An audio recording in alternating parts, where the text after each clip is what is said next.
the employee expenses that are deductible are somewhat limited, and you should recognize that simply because the law says something is deductible does not mean that the taxpayer will receive a benefit from the deduction. We'll get into that a little later, but just keep in mind that these expenses that we're talking about show up on Schedule A down at the bottom, and they are subject to a 2% threshold. The expenses that you actually benefit from are the amount that is greater than 2% of adjusted gross income. Having said that, let's talk about the expenses. Transportation expenses are somewhat confusing because transportation deals with moving an employee from one place to another in the course of your employment. In a transportation situation, the employee is not considered to be away from your home, your tax home, in a travel status. So the transportation rules apply when you are not traveling away from your home. The one that everyone wants to deduct is the commuting expense, and that is considered to be a personal expense. It is not a business expense. Keep in mind that all of these deductions that we're talking about have to still qualify as a legitimate business expense. And you remember the rule about business expense: ordinary and necessary and reasonable in amount. So a person may commute a very long distance to get to work, and that is considered a personal expense. There are one or two exceptions to that.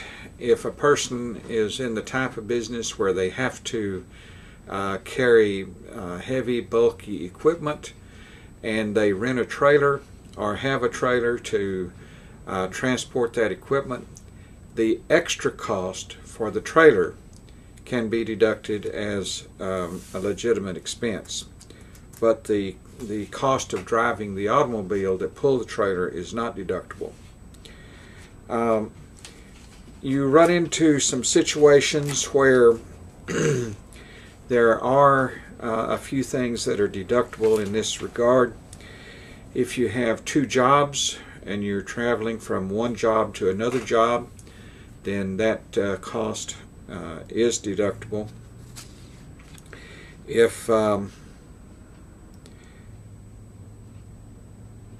If your employer requires you to travel to a different job site, then the traveling between those two job sites is deductible. So generally speaking, the cost of getting to work is not deductible, but then the travel that you have, unreimbursed travel that you have after you report to work, is deductible. The only exception to that is if you travel from your home directly to a job site that is not your normal place of work.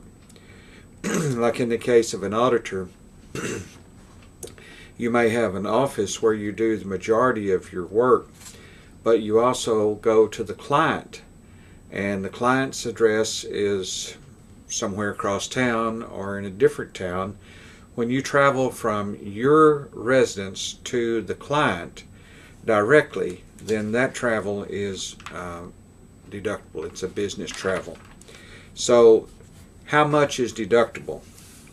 Well, generally speaking, you're talking about the cost of the automobile. There's two ways that you can deduct your automobile expense. One is the automatic mileage way, and the rates are shown for on page 9-7.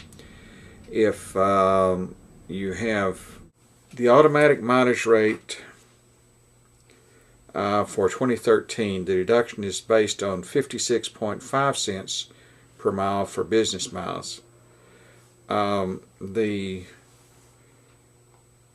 basis adjustment for depreciation is 23 cents a mile. So when you finally dispose of this car, your basis has to be reduced by the amount of depreciation that you've been allowed under this automatic mileage way. So it's for business use, it's 56.5 cents per mile. For the other types of deductible expenses, the rates are different. The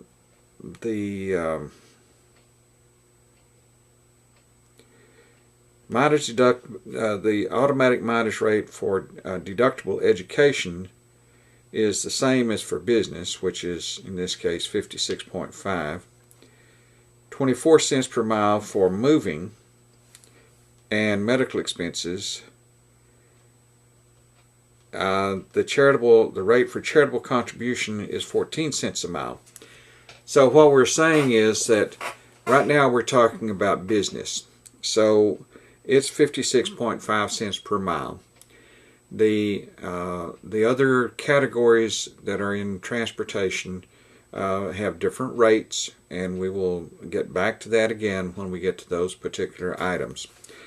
The alternative that you have to the mileage rate is the actual cost method. If you're going to use the actual cost method, then you keep track of your actual expenses for gas, oil, lubrication, your insurance, the depreciation calculation, and you have the mixed use concerns as to what percentage is business and what percent is personal. And so most people are going to use the mileage method, and keep in mind this is unreimbursed. If your employer pays you a mileage rate, then you have no deduction at all. If they give you the 56.5 cents per mile, then that is just an offset. Some years ago, the state of Texas had a reimbursement rate, for example, of 60 cents a mile, and the federal rate was 56.5. Well, guess what the other 4 cents a mile, or 3.5 cents a mile, turned out to be? It had to be reported as income.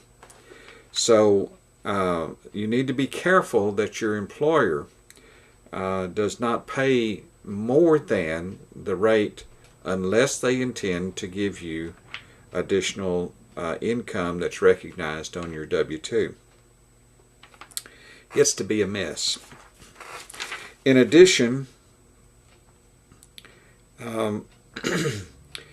the parking and tolls can be claimed as an additional expense under the mileage method. Otherwise, there's no add-ons.